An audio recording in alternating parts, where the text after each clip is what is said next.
What's going on, family? What's going on, friends? How are you all doing? It's Pastor Merrick here with another installment of Heart of the Matter. I'm just so grateful to be before you this evening. And I'm likely not going to be by myself. I may actually have another person with me, a guest, my beautiful wife. She is wifing, mothering, entrepreneuring right now. And so we'll see if she's able to make it. But if not, we're going to rock out with just me tonight. And I'm just so grateful to be before you. God has been just doing some amazing things in our life, and we're just so excited to get into it. And for that reason, we are going to be talking about transitions tonight, life transitions. So before we get into that topic, let's open up with a word of prayer. Father, we thank you for this day. We thank you for an opportunity to be able to connect with other believers, to be able to connect with you and build relationship, to be able to grow together, to learn together, to converse together, to dialogue, to share ideas, to be able to just continue to commune, Father. We know that that's what you're calling us to do. And so I thank you for all of these things. We pray, Father, that something great happened tonight and glorify your name. It's in Jesus' name we pray. Amen. So I'm just again elated, excited to be talking about this topic, because this topic of transition has just been very prevalent in my life personally, and in the lives of people who I know I've been connecting with. When we planted this church, we have had an opportunity to connect with, talk to, dialogue with so many different people who we've known for years, who see us in a new light, people who we've gotten a chance to meet, that's come out to one of our services, that's come out to one of our events, that's just reached out to us on social media. And so because we've been able to connect with people, we've had an opportunity to be able to share where we are in life, and where I see a huge need for discussion and just dialogue around is this idea of transitions, especially if you are a millennial, if you were born in the mid to early to mid 80s, and all the way up into about the mid 90s, late 90s. That range is a huge range, and even for the Gen Zers. And I can't even relegate it to a certain generation, because I think all generations are transitioning in their own ways as we get older, more mature, as we experience life. Many of us are transitioning, but the reason I initiated with millennials, not only because I am millennial, but we're in this like space that I know that my parents have been, all the boomers, all of the Ys have been in, where our parents are aging, and they may be transitioning. I've had a lot of friends who have had to say their final goodbyes to their parents, their grandparents, and so the generation before us is aging. And also, because we waited so long, this is just generalizations, we waited so long to have children, more so than our parents. Our parents likely had children in their early 20s, mid 20s. We started having children in our late 20s and 30s. And so now, we are at a place where we have aging parents who need help and care. We have young children who need help and care. And we are in the prime of our careers and our professional arenas. And so some of us have started businesses. Some of us are now finding ourselves in upper management, executive leadership. And also, and to top that off, we've also been trying to navigate where we are as a world, trying to navigate where we're going to be doing with our retirement funding. They've always been talking about, since we were younger, that Social Security was going away. So what do our investment portfolios look like? And, what businesses are we investing in our money? Also, just thinking about things outside of money, where's our faith lie? I think church was a big thing for the previous generations, and it really, especially in the Black community, was the central point of the Black community, especially during the civil rights movement.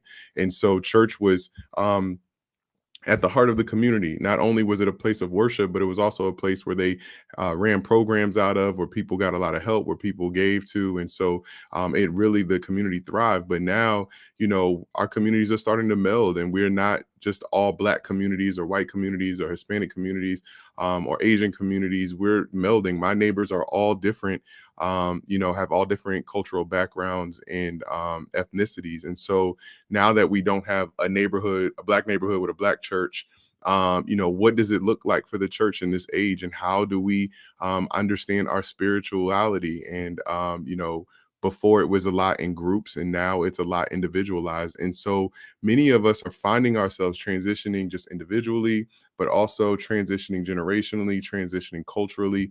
And if we look at it from a macro level, and it's just necessary for us to find God in these moments. Like, what is God saying? What is God doing, especially when we don't understand? And so I'm grateful for this topic. And I would really like to start in the Old Testament in Job. As y'all know, Heart of the Matter really isn't just a traditional Bible study. We're not going to start flipping through pages and start going line by line. I'm really a teacher and one who likes to tackle things from a theoretical standpoint, from an overarching standpoint. I like to use biblical references, but really have life experiences tied to them, so that it makes sense to us. And so, that being said, let's look at Job. Let's talk about Job. And I think I got my special guest coming. She was downstairs running meetings and getting the girls together. And so, welcome, Bo. How you doing? I'm good. Yes. Sorry, yeah. Go ahead and get up in there. And so I was just telling them, the importance of and why we are trying to discuss transitions and just kind of like where we are in life and just kind of where we find ourselves. And so looking at Job, and this is you came at a great time. I just was teeing up Job, and I think the thing with Job that really stands out to me is just in the ways that the enemy attacked Job. I think if we don't look at it so direct, and just look at it like, yeah, the enemy was attacking Job and he took all of his kids and took all of his stuff and da da da da da. But let's look at the bigger picture. The reality is that in Job's transition, he got hit in a multitude of ways. One was he got hit because the things that he was in possession of were taken.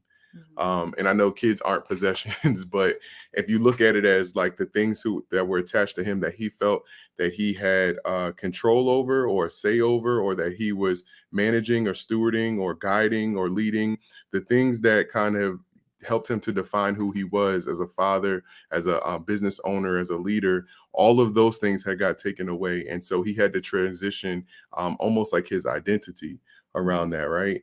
And then outside of that transition, he then gets sick. And so now he has an internal conflict. And so that's another transition that he has to deal with, where he is trying to, he doesn't have all the faculties that he had before. He doesn't have all of the, I don't want to say wherewithal, but the ability to be able to do everything that he was able to do previously.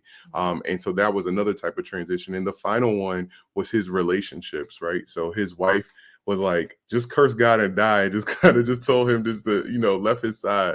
And even his friendship dynamics were tested, through his three friends. And so what I kind of want to talk about is, I know that you have experienced a ton of transition. I've experienced a ton of transition, but it seems like we have had this consolidated transition in the last like 6 months of our lives where, your father transitioned.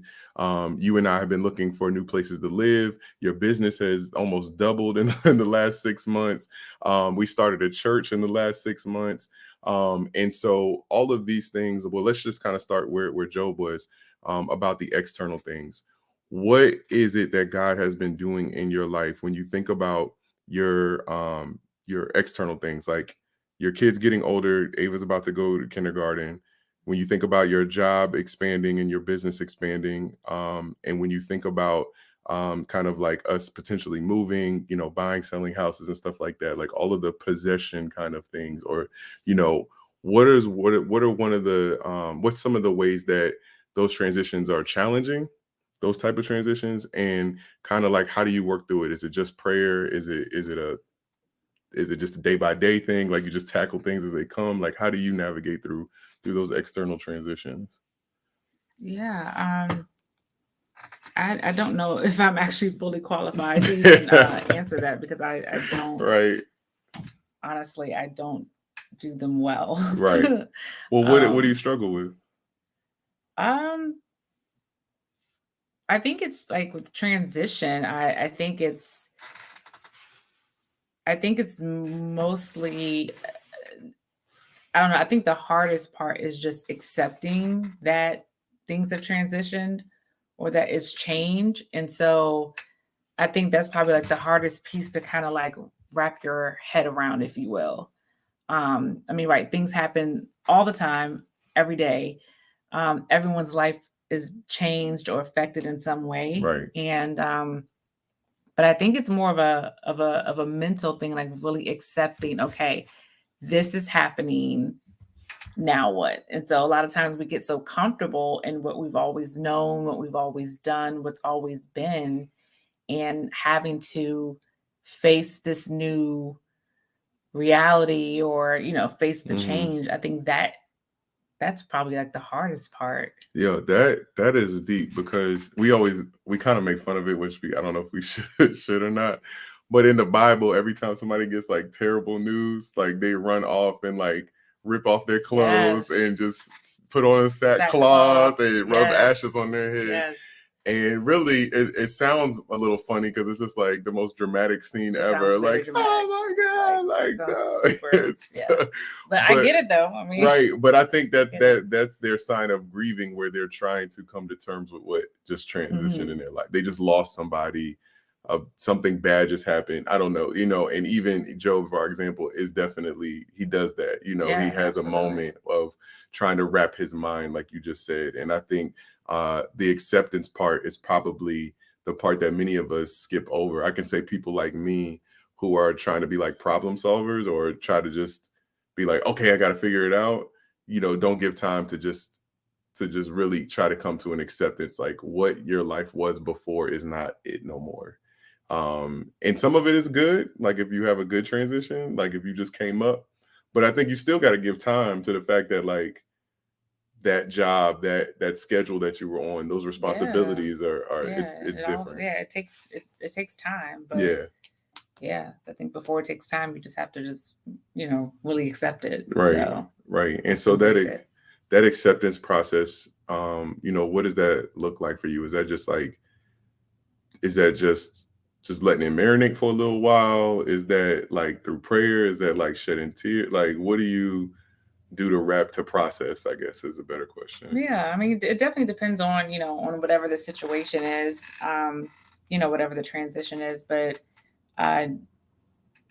definitely prayer, because I just don't, like, I honestly just don't know what else to do. Right. And so I try to pray first. I don't say I always do that. Yeah. But it's definitely my aim is to pray first.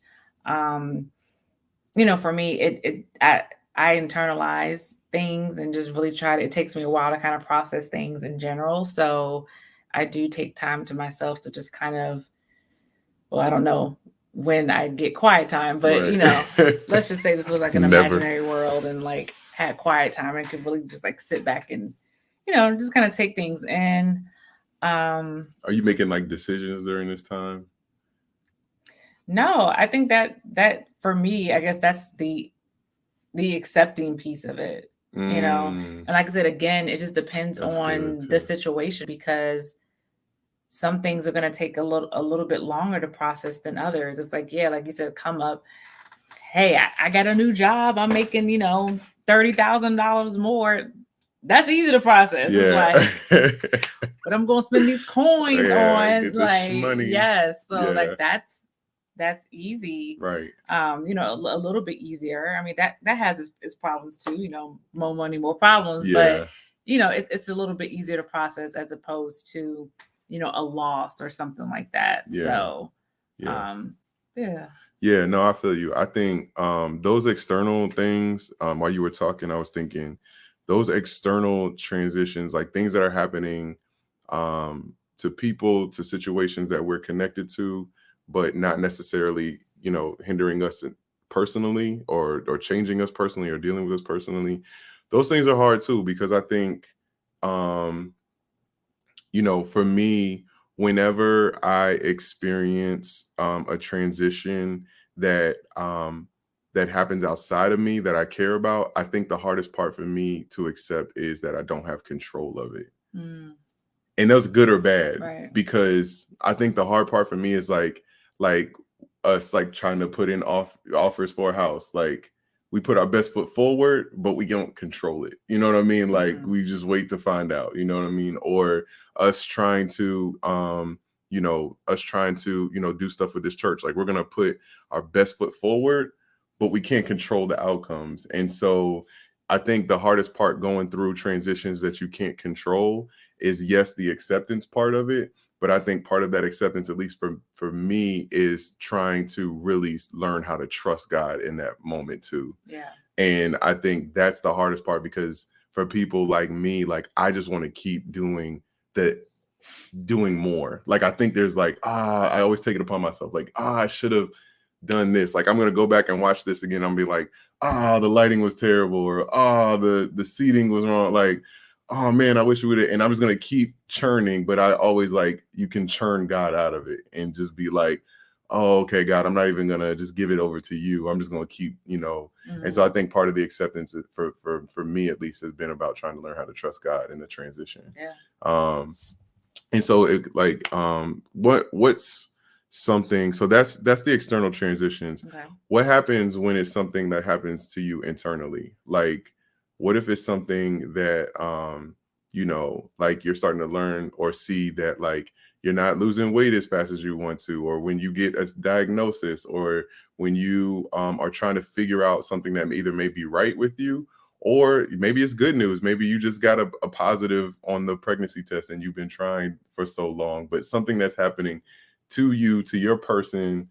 What are some of the challenges with those type of transitions? And what I mean by that, and I'll try to color it a little bit more because I know it's really general, but I think that many of us struggle with, yes, the acceptance part, but struggle with things that we think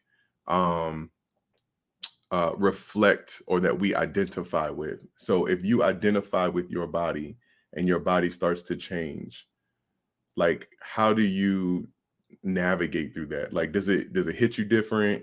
You know what I mean? Or if you identify with, maybe a gift that you used to have, maybe you used to be fast, maybe you usually read fast, but now you're starting to slow down, and this may be for some of our like, older couple, more senior individuals. Like, how do you deal with some of those things that used to just either come so easy, but now you're seeing like seasonally, like you're changing a little bit, and it's something that's personal that you may have identified with? Yeah, well, I think anything is personal you identify with. So I think anything that's good internal, because it's you. So yeah, I don't think there's one thing over the other. But I don't know. I think it's still probably kind of what I alluded to, or not alluded to, but said about external. It's about acceptance, and even those things that, internally that are kind of happening with us. It's about accepting. Yeah. And again, like, it's like, okay, right, if I get on the scale and I'm, I gain 3 pounds, this week, instead of losing the 7 that I wanted to, it's like, okay, like, let's be real. Like, yeah, what did you do? What didn't you do? Yeah. To gain this weight, or whatever the case is. And it's like, I think instead of fighting it or being in denial about it, like, okay, like, this is where I'm at. Like, now what am I going to do? I think accepting it helps us to assess. So it's like, okay, we accept the situation, then we can assess like what to do next. And then you said something after that I would probably add a step 3 is start to make adjustments. Oh yeah. That works. Look at that. Yeah. And I actually thought of adjustments before you said assessment. So it's not like we're trying to purposely do the alliteration. Definitely not. But you're right. Like, the assessment is I didn't think about that till you just said that. Like, because you can accept it all you want to, and then if you try to adjust before you assess, you're just gonna be hitting a brick wall because you don't even know what you're trying to fix or solve, or what the issue. Yeah. And even like it's not all about fixing and solving, because like you said, if it's like, okay, I'm not as fast as I used to be, or it takes me a little bit longer, or I need to put on like I can't see as good as I used to, again, it's about accepting, assessing, like, right, okay, I can't see that well anymore. What am I going to do? Am I going to go to the doctor? Or am I going to sit here and just keep kind of complaining and struggling to see? You know, and then you make the adjustments. Okay, well, I need glasses, or I need to get some different type of lenses, because you know, things are different. Yeah, I think one thing that we say in the church all the time, but very rarely actually believe and actually internalize and actually live out and walk out, is this idea that God could use me, because we think that God can only use our best self. And even when I think about Job, I'm thinking about the fact that God taught his wife a lesson, his friends a lesson. He taught Satan a lesson, all through Job's infirmary, his loss, and everything that he went through. And so the reality is, if Job only thought that him being blessed and being in good health and having everything that he had at his disposal was the only way that God can use him to be a blessing, God's like, nah, I can't. And so to your point, for things, especially things where it's just like, yeah, like we're aging, or, you know, we can't lose weight as fast as we want to, or we're not, you know, as mobile, or whatever it might be, or even if we just fall ill, it's like, the reality is, it's like really coming to understanding that God can still use me in this situation, like with this thing, that I don't have to be my optimal self that I was before. I just have to be willing to allow God to still use me where I am now. And I think that helps to accept transition. Especially when you can't control it. You know what I mean? Like, and I noticed that I noticed that a lot with your dad, because as he was transitioning in his sickness, you know, his preaching shifted to the point where he now had like a whole new slew of examples to use. He like taught from his infirmity, like he, you know, him just getting up and still preaching when I knew it was like tough for him was just like so inspirational to me, where it's like, you know, I'd be like, oh, I didn't get enough rest last night and be feeling away. And so my thing is like, wow, like he just truly allowed God to use him in every season of his life, as opposed to just being like, nah, like, you know, I'm not this anymore, so now God can't use me. And so I definitely took that away. And so that's like the personal stuff. And you said probably all of this is personal, but at least like internal. As we think about the relationship stuff, one thing that stuck out to me is this concept of trying to stay in relationship with people through seasons. And I think that's probably one of the hardest things to do, is to try to transition with people. It's already hard enough for us to, like you said, accept and assess and come to terms and make changes as like life is happening around us. Our kids are getting older, you know, money ups and downs, all this stuff like that.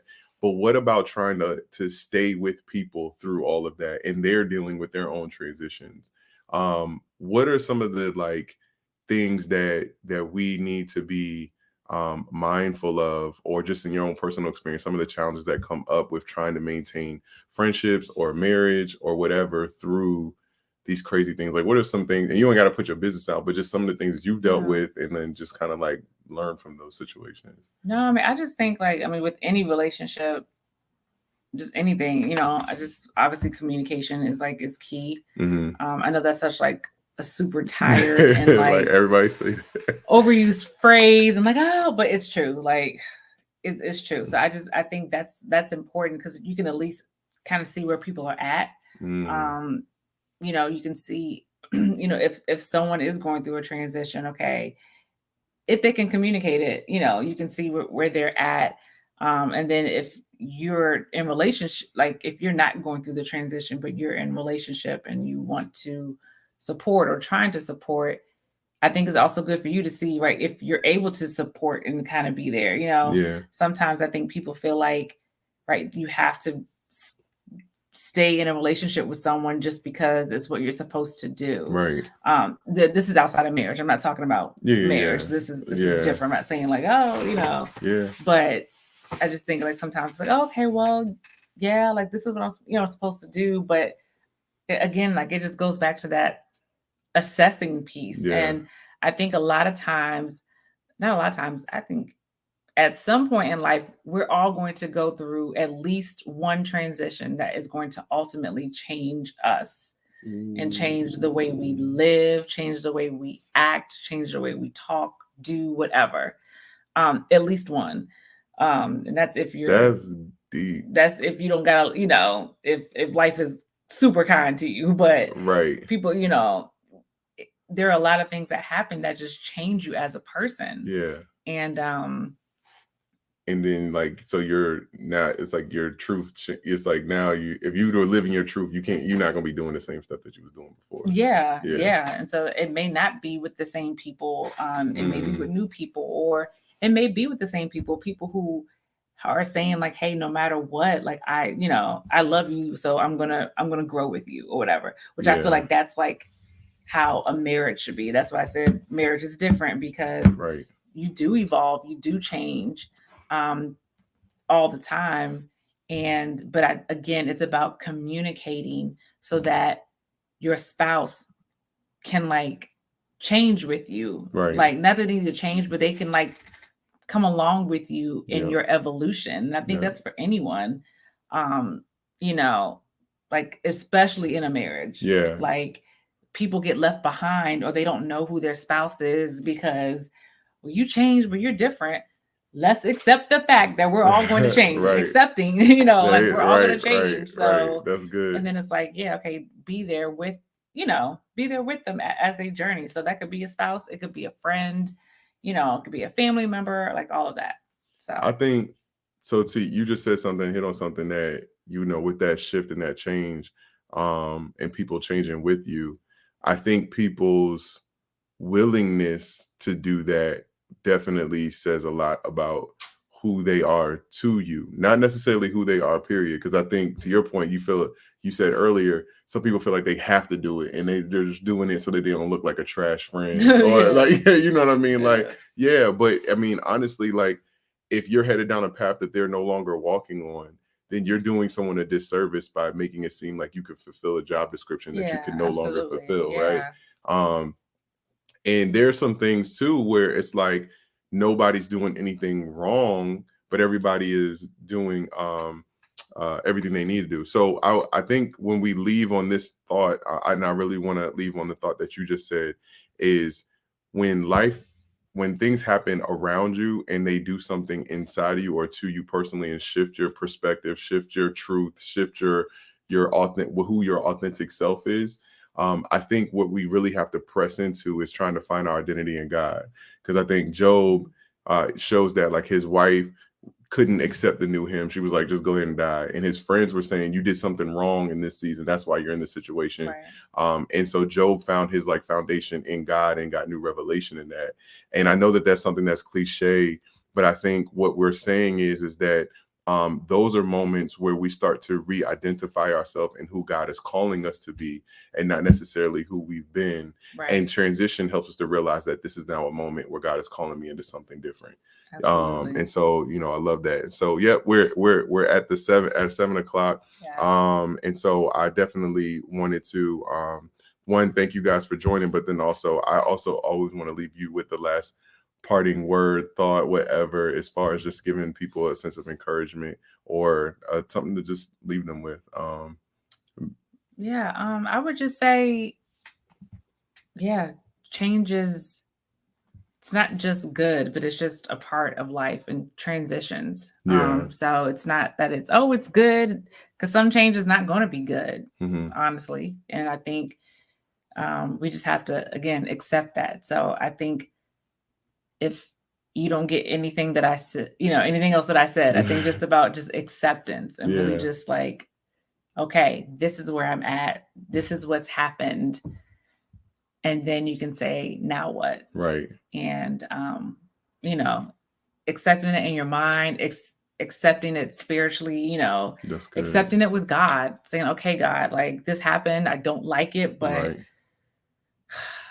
what's the game plan? Right. Which he probably won't share with you anyway.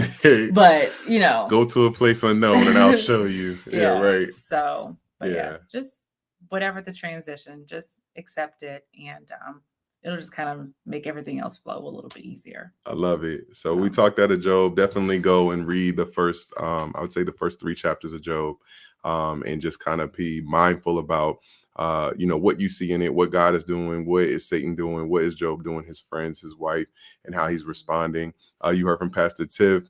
We need to accept, we need to assess, we need to adjust. And I think in all of those things, make sure that you make room for God to help you through the process. So love you all. Look forward to connecting with you next week. And thank you so much for those who gave us some ideas. People did reach out and gave us some ideas about what we should talk about. So thank you so much. And we look forward to touching on them. Love y'all. Peace. Be blessed.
I didn't say, yeah, okay.